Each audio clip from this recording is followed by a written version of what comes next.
Assalamualaikum warahmatullahi wabarakatuh. Bismillah, alhamdulillah, salatu wassalam ala Sayyidina Muhammad ibn Abdullah wa ala alihi wa ashabihi wa man nasarahu wa wala la hawla wa la quwwata illa billah ma ba'du.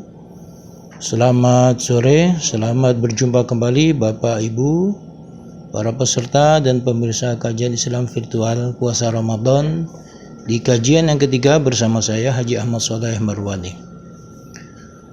Sebagaimana biasa, sebelum kita mulai kajian, mari kita menghadiahkan suratul Fatihah ila hadratin Nabi sallallahu alaihi wasallam wa alihi wa ashabihi wa azwajihi wa dhurriyyatil kiram. Al-Fatihah. A'udzu billahi minasyaitonir rajim. Bismillahirrahmanirrahim. Alhamdulillahi rabbil alamin. الرحمن الرحيم مالك يوم الدين إياك نعبد وإياك نستعين اهدنا الصراط المستقيم صراط الذين أنعمت عليهم غير المغضوب عليهم ولا الضالين آمين. Al-Fatihah. Bismillah hadrati masyayikh wa asatidz ma'al buntat pesantren wa masyayikh wa asatidz ma'al langitan rahimahumullahu ta'ala wa adamanna fa'ada alaina wa ala ahlina ala auladina dhurriyyatina talamidina bibarakatihim wa barakati ulumihim. Al-Fatihah. A'udzu billahi minasyaitonir rajim. Bismillahirrahmanirrahim. Alhamdulillahi rabbil alamin.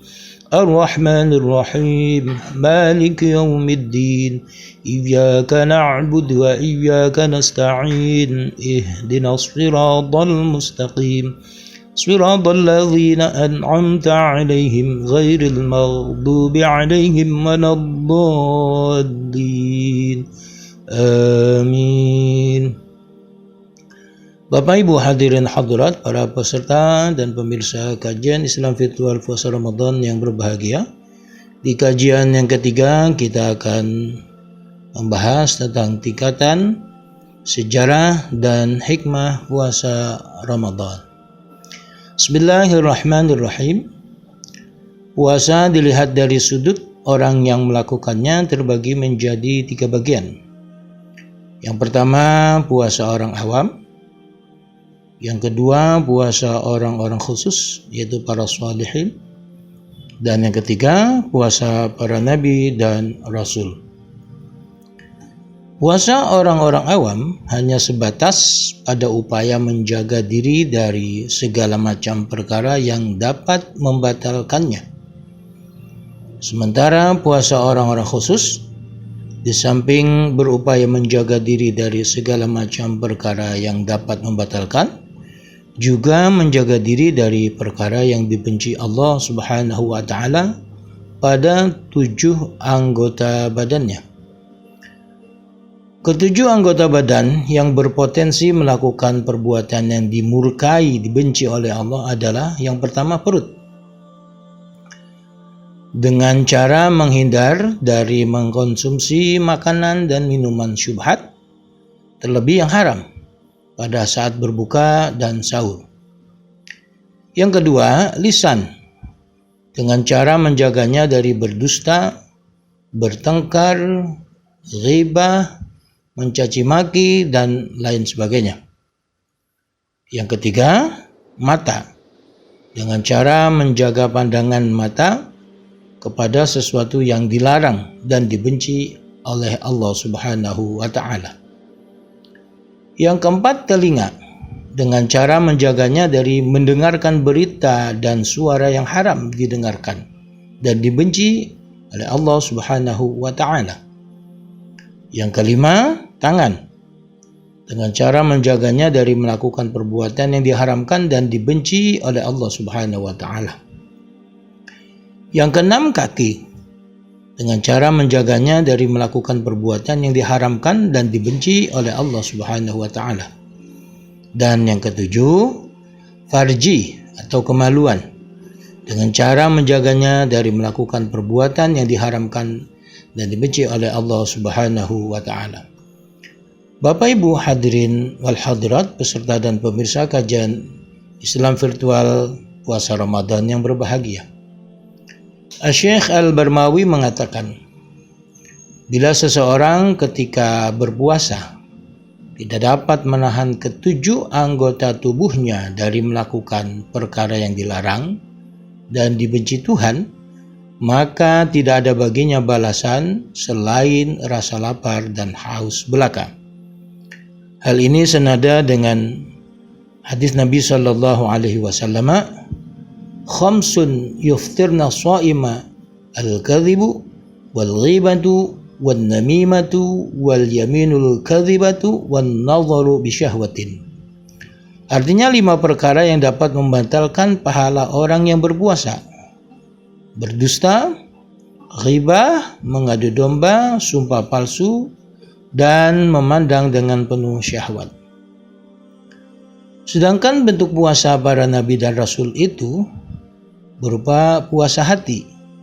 Mereka senantiasa menjaga hati dari menginginkan sesuatu yang berselera rendah, memikirkan urusan duniawi, dan senantiasa menjaga hati dari memikirkan selain Allah Subhanahu wa Ta'ala.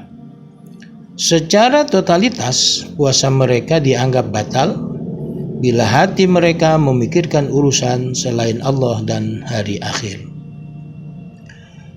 Bapak Ibu hadirin-hadirat yang berbahagia, selanjutnya sejarah puasa Ramadan. Berpuasa termasuk syariat para nabi terdahulu atau syara'iul qadimah. Seluruh umat Islam di zaman dahulu juga melaksanakan kewajiban berpuasa. Hanya saja model puasa model ini khusus diberlakukan untuk umat Nabi Muhammad sallallahu alaihi wasallam. Umat Yahudi diwajibkan oleh Allah Subhanahu wa Ta'ala berpuasa Ramadan, tetapi kemudian mereka merubahnya menjadi puasa 1 hari di bulan Muharram atau puasa Asyura, dengan keyakinan bahwa Fir'aun tewas tenggelam di Laut Merah pada tanggal 10 Muharram. Demikian pula dengan umat Nasrani. Hanya saja setelah mereka berpuasa selama bertahun-tahun yang berkebetulan jatuh di musim panas, mereka merasa berat. Akhirnya mereka merubah Ramadan pada musim dingin dan ditambah 10 hari sebagai gantinya, sehingga bilangan puasanya menjadi 40 hari. Dan ketika salah seorang raja mereka menderita sakit dan bernazar kalau sembuh akan melaksanakan puasa selama 7 hari, maka puasa Ramadan ditambah 7 hari menjadi 47 hari. Setelah hal ini berjalan kemudian, raja itu menetapkan ditambah lagi hingga 3 hari, sehingga jumlahnya menjadi 50 hari. Puasa Ramadan baru diwajibkan pada bulan Sya'ban tahun kedua Hijriah.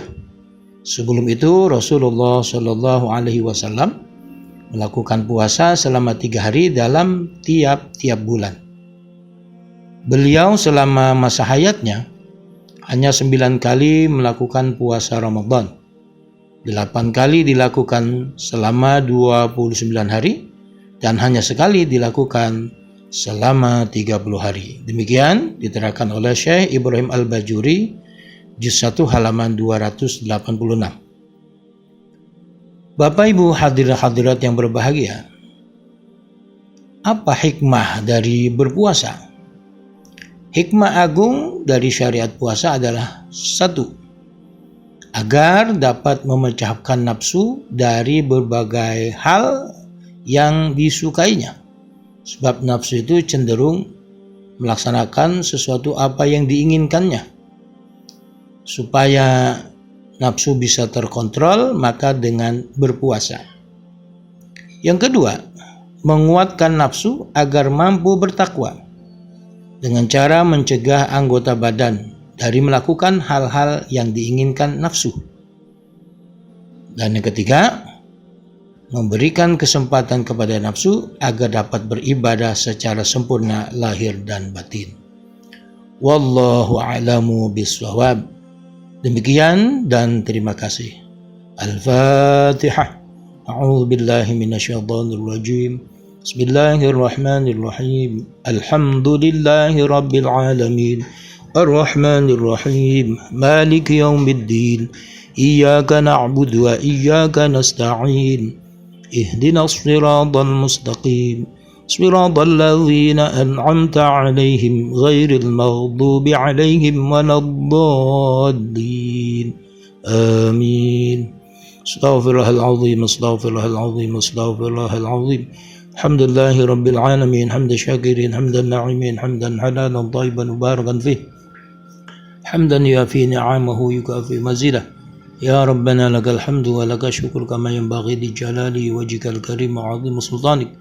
Allahumma rzuqna fahman nabiyyin wa hifdzal mursalin wa ilhamal malaikati muqarrabin birahmatika ya arhamar rahimin.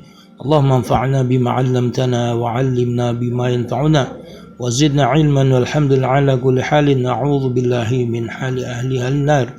Allahumma arinal haqqa haqqan warzuqna ittiba'aha, arinal batila batilan warzuqna ijtinaba birahmatika ya arhamar rahimin. Allahumma ij'alna minal ladzina istama'u al-qawla fattabi'na ahsanah. Allahumma barik lana fi Rajab wa Sya'ban wa ballighna Ramadan. Allahumma barik lana fi Rajab wa Sya'ban wa ballighna Ramadan. Allahumma barik lana fi Rajab wa Sya'ban wa ballighna Ramadan. Wa a'idhu 'alaina wa 'alal muslimina sininan ba'da sinin wa 'awaman ba'da 'awamin ala ma tuhibbu wa tarda ya dzal jalali wal ikram. Wa sallallahu ala sayyidina Muhammadin nabil ummi wa ala alihi wa sahbihi wasallam walhamdulillahi rabbil alamin.